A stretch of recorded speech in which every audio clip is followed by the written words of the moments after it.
ಪತ್ರಿಕಾ ಮಿತ್ರರಿಗೆ ಬೆಳಗಿನ ಶುಭೋದಯಗಳು. ಇವತ್ತು ದಿವಸ ನಮ್ಮ ಪತ್ರಿಕಾಗೋಷ್ಠಿ ಇರುವಂಥದ್ದು ಮಂಡ್ಯ ಜಿಲ್ಲಾ ಕುರುಬರ ಸಂಘದ ವಿಚಾರವಾಗಿ.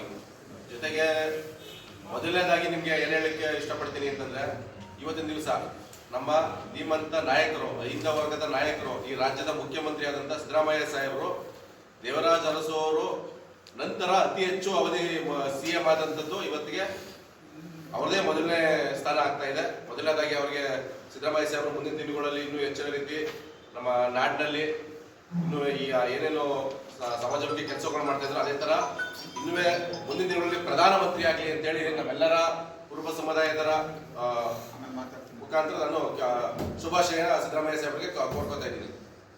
ಈಗ ನಮ್ಮ ಚರ್ಚೆ ಇಷ್ಟೇನೆ. ನಾವಿವತ್ತು ಪ್ರೆಸ್ ಮೀಟ್ ಮಾಡ್ಬೇಕಾದ ಉದ್ದೇಶ ಏನಪ್ಪಾ ಅಂತಂದ್ರೆ 28/12ನೇ ತಿಂಗಳು 2025 ಅಂದ್ರೆ ಈಗೊಂದು 10 ದಿವಸದ ಹಿಂದೆ ಸರ್ವಸದಸ್ಯ ಸಭೆ ನಡೀತು.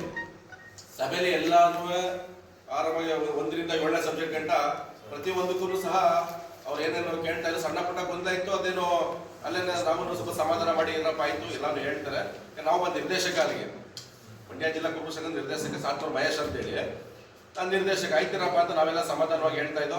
ಇವ್ರಿಗೂ ಅಧ್ಯಕ್ಷರಿಗೂ ಸಹ ಅದನ್ನೇ, ಸೆಕ್ರೆಟರಿಗೂ ಸಹ ಅದನ್ನ ಏನಂತ ಹೇಳ್ತಿದ್ದೋ ಅಂದ್ರೆ, ನೀವು ದುಡುಕ್ಬೇಡಿ, ಅವ್ರು ಪ್ರಶ್ನೆ ಮಾಡ್ತಾರೆ. ಯಾಕಂದ್ರೆ ವರ್ಷದಲ್ಲಿ ಒಂದೇ ಬಾರಿ ಅವ್ರಿಗೆ ನಮಗೆ ಪ್ರಶ್ನೆ ಮಾಡುವಂತ ಹಕ್ಕಿ ಇರೋದು ಸದಸ್ಯರಿಗೆ. ಸರ್ವ ಸದಸ್ಯ ಸಭೆಯಲ್ಲಿ ಸದಸ್ಯರದೇ ಸುಪ್ರೀಂ ಆಗಿರ್ತದೆ. ಹಾಗಾಗಿ ಆ 8ನೇ ಸಬ್ಜೆಕ್ಟ್ ಬಂದ ಸಂದರ್ಭದಲ್ಲಿ ಅಧ್ಯಕ್ಷರು ಸ್ವಲ್ಪ ನಾವ್ ಹೇಳಿದ್ವಿ, ನೀವು ಕೂಲಾಗಿ ತಗೊಳ್ಳಿ, ಇದನ್ನ ಮಾಡಿ ಅವ್ರು ಯಾವಾಗ 8ನೇ ಸಬ್ಜೆಕ್ಟ್ ಈಗಿರುವಂತಹ ಕಾರ್ಯಕಾರಿಣಿ ಮಂಡಳಿ ಮುಂದುವರಿಯುವ ಬಗ್ಗೆ ಅಂತ ಬಂದ ತಕ್ಷಣ ಅಲ್ಲೇನಾಗ್ಬಿಡ್ತು, ಎಲ್ಲರೂ ಸ್ವಲ್ಪ ಇಲ್ಲ ನೀವು ಮುಂದುವರಿಯೋದು ಬೇಡ ಬೇಡ ಬೇಡ ಬೇಡ ಬೇಡ ಅಂತ ಎತ್ಕೊಂಡ್ರು ಸಬ್ಜೆಕ್ಟ್. ಹೆಚ್ಚು ಕಡಿಮೆ ಅಲ್ಲಿ ಸೇರೋದ್ರಲ್ಲಿ 90 ಭಾಗ ನಮ್ಮನ್ನ ಮುಂದುವರಿಸೋದು ಬೇಡ, ಚುನಾವಣೆ ಮಾಡಿ ಅಂತಾನೆ ಹೇಳಿತ್ತು. ಅಷ್ಟರೊಳಗೆ ಅಧ್ಯಕ್ಷ ಏನ್ ಮಾಡಿದ್ರು, ಅಲ್ಲಿಂದ ಓಡ್ಲಿಕ್ಕೆ ಶುರು ಮಾಡಿದ್ರು. ಓಡಿದ ತಕ್ಷಣ ಅಲ್ಲಿ ಫ್ರಂಟ್ ಡೋರ್ನ ಲಾಕ್ ಮಾಡಿದ್ರು. ಫ್ರಂಟ್ ಡೋರ್ ಲಾಕ್ ಮಾಡಾದ್ಮೇಲೆ ಅಲ್ಲಿಂದ ಪುನಃ ಕರ್ಕೊಂಡ್ಬಂದು ನಮ್ಮ ಸದಸ್ಯರುಗಳೇ ಕೂರಿಸಿದ್ರು. ಕೂತ್ಕೊಂಡಾದ್ಮೇಲೆ ಇನ್ನೂ ಸ್ವಲ್ಪ ಮಾತು ನಡೀತಾ ಇತ್ತು. ಅಂದ್ರೆ ಬಂದಿರೋರು ಎಲ್ಲರೂ ಸಹ ನಮ್ಮ ಸದಸ್ಯರೇ. ಅದ್ರ ಬಗ್ಗೆ ಎರಡನೇ ನೋ ಡೌಟ್ಸ್. ಈಗ ಮೊನ್ನೆ ಪ್ರೆಸ್ ಮೀಟ್ ಅಲ್ಲಿ ಹೇಳ್ತಾರೆ, ಕೆಲವರು ಯಾರೋ ಗೂಂಡಗಳು ಬಂದಿದ್ರು ಅಂತ. ಸಮಾಜದವ್ರನ್ನ ಗೂಂಡ ಅಂತದ್ರಿಂದ ಇವರು ಮೊದಲು ಸಮಾಜದ ಕ್ಷಮೆ ಕೇಳಬೇಕು. ನಮ್ಮ ಸಮಾಜದವ್ರನ್ನೇ ಅವರು ನಮ್ಮ ಗೂಂಡ ಅಂತ ಹೇಳಿದ್ಮೇಲೆ ಏನರ್ಥ ಸಿಗುತ್ತೆ ಸಮಾಜಕ್ಕೆ? ಏನ್ ಸಂದೇಶ ಕೊಡ್ಲಿಕ್ಕೆ ಮಾಡ್ತಾವ್ರೆ ಈ ಮೇಲೆ ಸುರೇಶ್ ಮಳವಳ್ಳಿ ಅವರು? ಹಾಗಾಗಿ ಇನ್ನೊಂದ್ಸರಿ ಅದೇ ತರ ಪ್ರಶ್ನೆ ಸದಸ್ಯ ಪ್ರಶ್ನೆ ಏನಿಲ್ಲ, ನೀವು ಮುಂದುವರಿಯೋದು ಬೇಡ. ಇವ್ರು ಏನ್ ಮಾಡಿದ್ರು, ಅಷ್ಟೊತ್ತಿಗೆ ಏನೋ ಚರ್ಚೆ ತಗೊಂಡಿಲ್ಲ, ಬಿಲ್ಡಿಂಗ್ ಮಾಡ್ತಾ ಇದ್ರೆ ನಾವು ಏನ್ ಮಾಡೋದು ಬೇಡ, ಮುಂದುವರಿಯೋದು ಬೇಡ ಅಂತಂದ್ರು. ನಾವು ಸರ್ವ ಸದಸ್ಯರು ಹೇಳಾದ್ಮೇಲೆ ನಾವು ಮುಂದುವರಿಬೇಕೋ ಬೇಡವೋ? ಇವ್ರು ಅದಕ್ಕೆ ಉತ್ತರನೇ ಕೊಡ್ಲಿಲ್ಲ. ಅವತ್ತು ನಮ್ಮ ಜನರಲ್ ಬಾಡಿ ಸಂಪೂರ್ಣಗೊಳ್ಳಿಲ್ಲ. ಅವ್ರೇನೋ ಪೇಪರ್ ಹೇಳ್ಬೋದೇನೋ, ಎಲ್ಲಾರು ನನ್ಗೆ ಒಪ್ಪಿಗೆ ಕೊಟ್ಟರು, ಅದು ಕೊಟ್ಟರು, ಇದು ಮಾಡ, ಯಾವುದೇ ಕಾರಣಕ್ಕೂ ಒಂದು ಸಂಪೂರ್ಣವಾಗಿಲ್ಲ.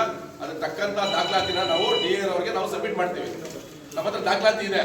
ದಯಮಾಡಿ ಈ ಮುಖಾಂತರ, ಮಾಧ್ಯಮದ ಮುಖಾಂತರ ನಾನು ಏನ್ ಕೇಳ್ಕೊತಾ ಇದ್ದೀನಿ ಅಂದ್ರೆ, ನಮ್ಮ ಮಂಡ್ಯ ಜಿಲ್ಲಾ ಕುರುಬರ ಸಂಘದಿಂದ ಏನಾದ್ರೂ ಅವತ್ತು ನಾವು ಜನರಲ್ ಬಾಡಿ ಕಂಪ್ಲೀಟ್ ಮಾಡಿದ್ದೀವಿ, ಮುಂದುವರಿಲಿಕ್ಕೆ ಎಲ್ಲರೂ ಸಹಮತ ಇದೆ ಅಂತ ಏನಾದ್ರು ನಾವು ಕೊಟ್ಟರೆ ಡಾಕ್ಯುಮೆಂಟ್, ಅದನ್ನ ದಯಮಾಡಿ ತಿರಸ್ಕರಿಸಬೇಕು, ಅದನ್ನ ಪೆಂಡಿಂಗ್ ಅಲ್ಲಿ ಇಡಬೇಕು ಅಂತ ಈ ಮುಖಾಂತರ ಕೇಳ್ತಾ ಇದ್ದೀವಿ.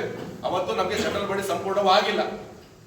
ಹಾಗಾಗಿ ಏನ ಎಲ್ಲಿ ಯಾವ್ದ್ರದ್ದು ಹಣ ದುರುಪಯೋಗ ಆಗಿರೋದು? ಪ್ರಶ್ನೆ ಎಂದರೆ ಹಣ ದುರುಪಯೋಗ. ಸದಸ್ಯರಿಗೆ ಗೌರವ ಕೊಡದೆ ಹೋದ್ರಲ್ಲ, ಕೊಡ್ಬಿಟ್ರಲ್ಲ, ಅದಕ್ಕಾದ್ರ ಹೇಳಿದ್ದಾರೆ. ಅಲ್ಲ, ಹಣ ದುರುಪಯೋಗ ಯಾವ್ದಾಗಿದೆ? ಹಣದು ಸರ್, ಈಗ ಸಂಘದಲ್ಲಿ ಹಣದ ದುರುಪಯೋಗ ಆ ತರದೇನೋ, ಯಾಕಂತಂದ್ರೆ ನೀವೇ ಹಾಕಿದ್ರಲ್ಲ ಇಲ್ಲಿ.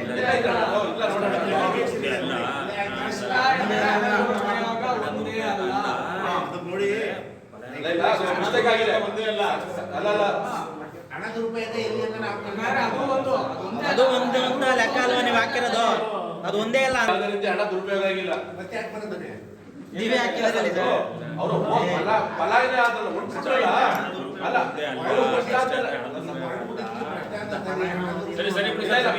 ತಪ್ಪಾಗಿದೆ, ಇಲ್ಲ ಸರಿ ಬಿಡಿಯೋದು. ಹಣ ದುರುಪಯೋಗ ಒಂದೇ ಅಲ್ಲ, ಅಂತ ಸರಿ ಬಿಡಿ. ಪಲಾಯನ ನಾನು ಮಾಡೇ ಇಲ್ಲ, ಎಲ್ಲ ಸುಳ್ಳು ಸುದ್ದಿ ಹಬ್ಬಿಸ್ತವ್ರೆ ಅಂತ ಅವರು ಅದ ಹೇಳ್ಬಿಡ್ಬೇಕಾ? ಈಗ ML ಸುರೇಶ್ ಈ 4 ವರ್ಷದಲ್ಲಿ ಕುರುಬರ ಸಂಘದ ಅಧ್ಯಕ್ಷ ಆಯ್ತಲ್ವಾ? ಅದಲ್ದೇನೆ 4 ವರ್ಷದಿಂದ ಅಧ್ಯಕ್ಷರಾಗವ್ರೆ. ಅದಲ್ದ ನೋಡಿ ಅಣ್ಣ ಈ 4 ವರ್ಷ ಈಗ ಅಧ್ಯಕ್ಷರಾಗವ್ರೆ ಆಯ್ತಲ್ವಾ? ಅದಕ್ಕಿಂತ ಇವ್ರಿಗೆ ಸಮಾಜಕ್ಕೆ ಇವ್ರ ಕೊಡುಗೆ ಏನು ಅಂತ ತೋರಿಸ್ಕೊಡ್ಲಿ. ಈಗ ಹಾಲಿರೋಂಥ ಕಾರ್ಯಕಾರಿ ಮಂಡಳಿಯಲ್ಲಿ ಅವ್ರ ಪರ ನಿಂತಿರೋ ನಿರ್ದೇಶಕರು ಸರ್ ಈಗ ಅಲ್ಲಿ ಪರ ವಿರೋಧ ಅಂತ ಬರೋದಿಲ್ಲ, ಚುನಾವಣೆ ಅಂತ ಬಂದಾಗ ಕೆಲವರು ಬೇಡ ನಾವೇ ಮುಂದುವರಿಯುವ ಅಂತ ಅನ್ನೋದು ಯಾವುದೇ ಸಂಘ ಸಂಸ್ಥೆಯಲ್ಲಿ ಇದ್ದದ್ದೇನೆ. ಸುಪ್ರೀಂ ಯಾರು ಅದಕ್ಕೆ ಅವಕಾಶ ಇದೆಯಾ? ಬೈಲಾದಲ್ಲಿ ಇರೋದು 5 ವರ್ಷಕ್ಕೊಮ್ಮೆ ಚುನಾವಣೆ ನಡೀಬೇಕು ಅಂತ ಇದೆ, ಆಯ್ತಲ್ವಾ? ಸದಸ್ಯರು ನಮ್ಮನ್ನು ಒಪ್ಪಿ ಇಲ್ಲಪ್ಪ ನೀವು ಮುಗಿಸ್ಕೊಡಿ ಅಂತಂದ್ರೆ ಅದಕ್ಕೆ ನಾವು ಬದ್ಧ. ಸದಸ್ಯರೇ ನಮ್ಗೆ ಬೆಂಬಲ ಕೊಟ್ಟಿಲ್ಲ ಅಂತಂದ್ರೆ ನಾವ್ ಹೆಂಗ್ ಮುಂದುವರಿಯಕ್ಕೆ ಸಾಧ್ಯ? ಅದು ಸಾಮಾನ್ಯ ನೋಡ, ಯಾವುದೇ ಒಂದು ಇದ್ರಲ್ವೇ ಇವತ್ತು ಅವ್ರು ಹೇಳೋದ್ರ ಅಷ್ಟು ಜನ ಅವ್ರು ಇಷ್ಟು ಜನ ಅವ್ರೆ ಅಂತೇಳಿ ಚುನಾವಣೆಗೆ ಮಾಡ್ಬೇಕು ಅಂತ ಸ್ವಲ್ಪ ಅವ್ರನ್ನು ಆಲೋಚನೆ ಮಾಡ್ತಾರೆ. ಇದೇನು ಸಂಘ ಸಂಸ್ಥೆಯಲ್ಲಿ ಏನೋ ನಮ್ಗೇನು ಕೊಡ್ತಾರೆ? ಎಷ್ಟು ಜನ ಸದಸ್ಯರು ಇದ್ದೀರಿ? ಅಣ್ಣ 21 ಜನ ಇದೀವಿ ಅಣ್ಣ. ಕಾರ್ಯಕಾರಿ 4800 ಚಿಲ್ಲರೆ ಇದೆ. ಅವತ್ತು ಬಂದಿದ್ದವ್ರು ಎಷ್ಟು ಜನ? ಅವತ್ತು ಹೆಚ್ಚು ಕಡಿಮೆ ಒಂದು ಸರ್ವ ಸದಸ್ಯರ ಸಭೆಯಲ್ಲಿ ಒಂದು 700-800 ಜನ ಇದ್ರು. ಸದಸ್ಯರು ಅಲ್ದೇ ಇರೋರೆಲ್ಲ ಬಂದಿದ್ರು ಒಳಗಡೆ ಅಂತ. ಅಲ್ಲ, ಪೊಲೀಸ್ ಪ್ರೊಟೆಕ್ಷನ್ ತಗೊಂಡಿದ್ರಲ್ಲ ಅವರು, ಅವ್ರನ್ನ ತೋರಿಸಿರ್ತಾನೆ ಅವ್ರನ್ನ ಒಳಗಡೆ ಕಳಿಸ್ತಿದ್ದು.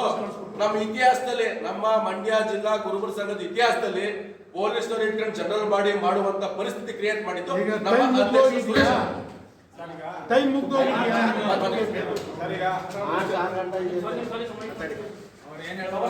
ಈಗ ದೊಡ್ಡ ಯಾರೋ ಒಂದು 20 ಜನ ಊರ್ ನಿರ್ದೇಶಕರು ಮಾತಾಡಲ್ವಾ? ಯಾರೋ ಒಂದು ಅರ್ಥ ಇದೆಯಾ? ಅವ್ರ ನಿರ್ದೇಶಕರು ಎಲೆಕ್ಟೆಡ್ ಮಾಡಿದ್ದಾನೆ. ಈಗ ದೊಡ್ಡೇನಾರೆ ಸುರೇಶ್ ಅವ್ರನ್ನ ಅಧ್ಯಕ್ಷ ಮಾಡೋದ್ರಲ್ಲಿ ಬಹಳ ಮುಖ್ಯ ಪಾತ್ರ ವಹಿಸ್ತಾರೆ. ಹೌದು ಸರ್, ಅದನ್ನೇ ಹೇಳ್ತೀನಿ. ಈಗ ಅದನ್ನೇ ಹೇಳ್ತಾ ಇರೋದು, ಅದನ್ನೇ ಹೇಳಕ್ಕೆ ಬರ್ತಾ ಇರೋದು ಸರ್. ಇದು 5 ವರ್ಷಕ್ಕೆ ನಿಗದಿಯಾದಂಥ ಒಂದು ಅವಧಿಯೊಳಗೆ ಚುನಾವಣೆ ನಡೆಸ್ಕೊಳ್ಳೋದು ಪ್ರಜಾಪ್ರಭುತ್ವದ ಲಕ್ಷಣ. ಈಗ ಅವರು ಬಂದಾಗ ಸಿದ್ದರಾಮಯ್ಯನವರು ನಮ್ಮನ್ನ ಕರೆಸೋದು, ನಾವೆಲ್ಲ ಇಡೀ ನಮ್ಮ ಜನಾಂಗನ ಬೆಂಗಳೂರು ಕರೆಸೋದು, ನಾವೆಲ್ಲ ಹೋದಾಗ ಏನಾಯ್ತು ತೀರ್ಮಾನ, ಇದುವರೆಗೂ ಸಂಘಟನೆ ಮಾಡ್ಕೊಂಡಿದ್ದೀವಿ, ಒಳ್ಳೆ ಸಂಘಟನೆ ಇದು ಈ ದೇಶದಲ್ಲಿ ಈಗ ಕಿತ್ತಾಡೋದು ಬೇಡ, ಎಲ್ಲ ಒಗ್ಗಟ್ಟಾಗಿ ಹೋಗಿ ಚುನಾವಣೆ ಬೇಡಕನ ಅವಿರೋಧವಾಗಿ ಆಯ್ಕೆ ಮಾಡಲಿ ಅಂತ ಹೇಳಿದ್ರು.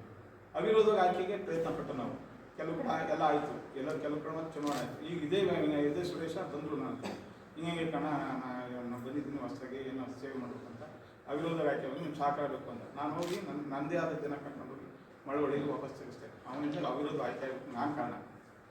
ಎಲ್ಲಿ ಬೇಕಾದ್ರೂ ಹೇಳ್ತೀನಿ ಸರ್. ರಾತ್ರಿ 12 ಗಂಟೆ ಮಲಗಿದ್ದನ್ನು ಕರ್ಕೊಂಡೋಗಿ ಒಂದು ಇಬ್ಬರು ವಾಪಸ್ ತೆಗಿಸ್ತೇವೆ. ನಮ್ಮ ಭೀಮಳ್ಳಿ ರಾಮಚಂದ್ರ ಎಲ್ಲಿ ಮಲಗಿದ್ರಿ ಅಂತ ಸರ್, ಅದೇ ಮನೆಗೆ ಬಂದು ಕರ್ಕೊಂಡೋಗಿ ನಿಮ್ಗೆ ಗೊತ್ತು ವಿಚಾರ, ನಾವು ಸಂಘಟನೆ ಬಂದರು, ನೀವು ನಾವೆಲ್ಲ ಜೊತೆಗೆ ಬಂದವರು ಆ ದೇಶನ ನಾಯ್ತಾರೆ. ಈಗ ಆದಾಗ ಹೋಗಿ ಭೀಮಳ್ಳಿ ರಾಮಚಂದ್ರ ಜಿಲ್ಲಾ ಪಂಚಾಯತ್ ಮಾಜಿ ಅಧ್ಯಕ್ಷರಲ್ಲ, ಅವರು ತಮ್ಮಂತ ವಾಪಸ್ ಸಿಕ್ಕಿಲಾಗಿ ಇದು ಅವಿರೋಧ ಆಯ್ಕೆ ಆಯಿತು.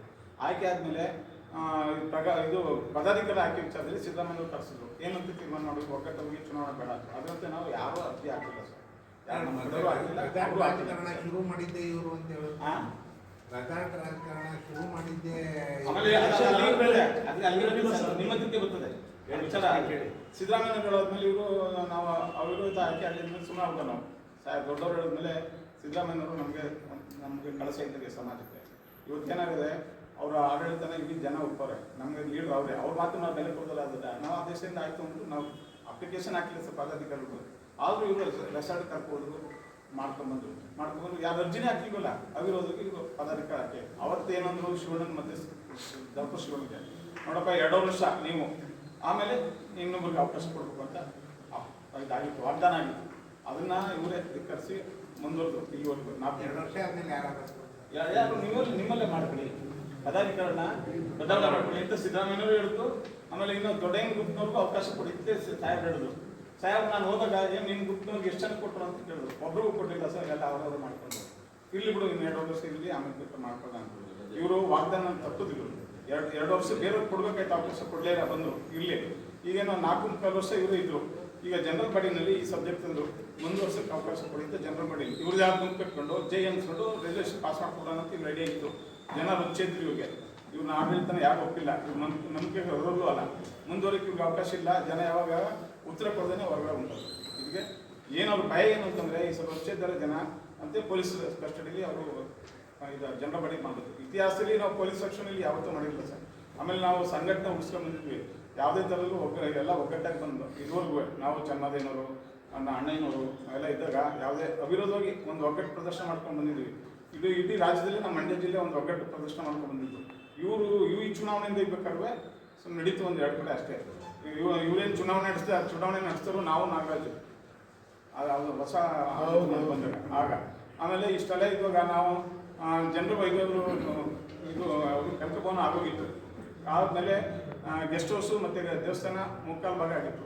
ಈಗ ಕಾಲು ಭಾಗ ಮಾತ್ರ ಮಾಡಿದ್ರು. ಕೊನೆಗೆ ಅವರೇ ಉದ್ಘಾಟನೆ ಮಾಡಿದ್ರು. ಮಾಡಾದ್ಮೇಲೆ ಇಲ್ಲಿವರೆಗೂ ಪಾರದರ್ಶಕ ಇರಬೇಕು. ಸಮಾಜದಲ್ಲಿ ಸಮಾಜ ಸಂಘಟನೆ ಬೇರೆ, ರಾಜಕೀಯ ಸಂಘಟನೆ ಬೇರೆ, ವಿರುದ್ಧ ಆಯ್ತು. ಪ್ರತಿ ವರ್ಷ ಜನರ ಬಳಿಗೆ ಉತ್ತರ ಕೊಡಬೇಕು. ಬರೀ ಕಾಲಹರಣ ಮಾಡೋದು ಯಾರು ಬೆಲೆ ಕೊಡೋದಿಲ್ಲ. ರಾಜಕೀಯದಲ್ಲಿ ನಡಿಬೋದು, ಇಲ್ಲಿ ಸಂಘಟನೆ ನಡೆಯುತ್ತೆ. ಸಮಾಜ ಸಂಘಟನೆ ಕೊನೆಗೆ ಏನ್ ತೀರ್ಮಾನ ಆಯ್ತು ಸರ್? ಈಗ ಅವರು 8ನೇ ಸಬ್ಜೆಕ್ಟ್ ಇರ್ತಲ್ಲ, ಆ ವಿಚಾರದಲ್ಲಿ ಜನ ಬಚ್ಚಿದ್ರು, ಇವ್ರು ಉತ್ತರ ಕೊಡದೇನೆ ಹೊರಗಡೆ ಹೋಗ್ತಾರೆ. ಸರ್ ಈಗ ಪೊಲೀಸರು ಆಮೇಲೆ ಇನ್ನೊಂದು ಸರ್, ಸಭೆ ಕಂಪ್ಲೀಟ್ ಆಗಿಲ್ಲ. ಸಭೆ ಕಂಪ್ಲೀಟ್ ಆಗಿಲ್ಲ.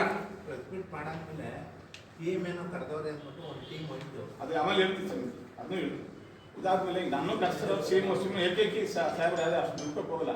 ಆಮೇಲೆ ಏನಾಯ್ತು, ಏನು ಹೇಳಿದ್ರು, ಯಾರೋ ಏನು ಹೇಳಿಕೆ ಕೊಟ್ಬಿಟ್ಟು ಪತ್ರಿಕೆಯಲ್ಲಿ ಏನೇನೋ ಬಂದ್ಬಿಟ್ಟದೆ, ಇದು ನಡೆದೇ ಇಲ್ಲ, ನಾನು ಧೈರ್ಯವಂತ, ನಾನು ಯಾರಿಗೂ ಎದುರುದಿಲ್ಲ ಇದೇನ ಅಂತ ಹೇಳಿಕೆ ಕೊಟ್ಟಿರ್ತಾನೆ. ಇಲ್ಲ ಅದು ಹೇಳ್ತಾನೆ. ಈಗ ಪತ್ರಿಕೆಯವರು ಕಂಡದ್ದ ಬರೆದ್ರೆ ಅದು ಸುಳ್ಳಾದ ಸಾಧ್ಯನಾ? ಯಾರೋ ಪತ್ರಿಕಾ ರಂಗದವ್ರನ್ನ ಇವನು ಅವಹೇಳನ ಮಾಡೋದಾದ್ರೆ ಇನ್ನು ಯಾರು ಬಿಟ್ಟು ನೀನು ಅಲ್ಲ, ನೀವು ಸುಳ್ಳು ಸುದ್ದಿ ಹಬ್ಬಿಸ್ರು. ನಾನು ಪ್ರತಿಭಟನೆ ಸ್ಥಳಕ್ಕೆ ನಾನು ಬಂದಿದ್ದೆ, ಮಾತಾಡಿಸ್ಬಿಟ್ಟೆ ಹೋದೆ. ನಾನು ಪಲಾಯನ ನಾನು ಮಾಡಿಲ್ಲ ಅಂತ ನೋಡ ಕಣ್ಣಾರ ನೋಡ್ರೆ ಟಿವಿ ಬಂದಿದೆ.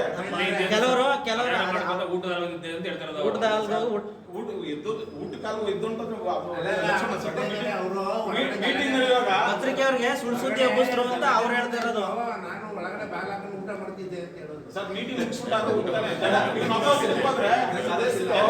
ಜನರಲ್ ಪಡೆಯಲ್ಲಿ ಇರೋ ಜನ ಅಷ್ಟೊಂದಿರ್ಲಿ, ನಾನು ಒಬ್ಬ ಊಟ ನಾನು ಅದೇ ಕೇಳಿದೆ ಅವ್ರನ್ನ, ಹೊರಗಡೆ ಗಲಾಟೆ ಮಾಡ್ತಾ ಇದ್ರು, ನಾನು ಅಲ್ಲಿ ಬಾಗಿಲು ಹಾಕೊಂಡು ಊಟ ಮಾಡ್ಕೊಂಡ್ ಬಂದೆ ಅಂತ ಹೇಳಿದ್ರು ಅವರು. ಊಟ ಮಾಡ್ಕೊಂಡು ಬಂದು ನಿಮ್ಮನ್ನ ಮಾತಾಡಿಸ್ದೆ ಅಂತ ಅವ್ರು ಹೇಳಿದ್ದು ನಮ್ಗೆ ಗೊತ್ತಾ? ಅಲ್ಲ ಸರ್, ಪತ್ರಿಕೆಯಲ್ಲಿ ಬಂದಿದ್ದೆ ಸುಳ್ಳು ಅವರು ಪತ್ರಿಕೆಯವ್ರಿಗೆ ಸುಳ್ಳು ಮಾಹಿತಿ ಕೊಟ್ಟವರೇ ವಿರೋಧಿಗಳು ಅಂತ ಅವ್ರು ಹೇಳಿದ್ರು. ನೀವು ಬೇರೆಯವ್ರ ಮಾಹಿತಿ ತಗೊಂಡು ಬರ್ತೀರಾ, ಸತ್ಯ ಅನ್ನೋದು ಬರೆಯೋದು ನೀವು ಹಂಗೆ ಹೇಳಿದ್ರೆ ಏನು ಅರ್ಥ ಇದೆ ಇದು? ಸರ್ ಇದು ಈಗ ಇನ್ನು ಎಷ್ಟು ತಿಂಗಳಿದೆ ಇದು ಅಧಿಕಾರಿ ಇದು? ಈಗ 6ನೇ ತಾರೀಕು ನಮ್ಗೆ ಅವಧಿ ಸರಿಯಾಗಿ ಮೀಟಿಂಗ್ ಇದು ಚುನಾವಣೆ ನಡೀಬೇಕು. ಅವನೇ ಗೆದ್ದು ಬರ್ಲಿ ಸರ್. ಈಗ ಏನಾಯ್ತು ಹೇಳಿ ಸರ್, PM ಹತ್ರ ಹೋಗಿದ್ದು. CM ಇನ್ನು ಕರ್ಸ್ತಾರೆ. ಇವ್ರು ಕರ್ಸಿದ್ರು ಅಂತಲ್ಲ, ಇವ್ರು ಹೋದದ್ದು. ನಾನು ಇಡೀ ಜಿಲ್ಲೆಯಲ್ಲಿ ಮುಂದೂರಿ PM ಕರ್ಸಿಲ್ಲ. ಇಡೀ ಜನನೇ ನಮ್ಮ ಮುಂದೂರಿ ಕೇಳ್ತಾರೆ ಅಂತ ಅಲ್ಲಿ ಕೇಳ್ಕೊಂಡು ಇದು ಬೈತಿ ಸುರೇಶ್ವರ ವಿಚಾರ ಗೊತ್ತಾಯ್ತು.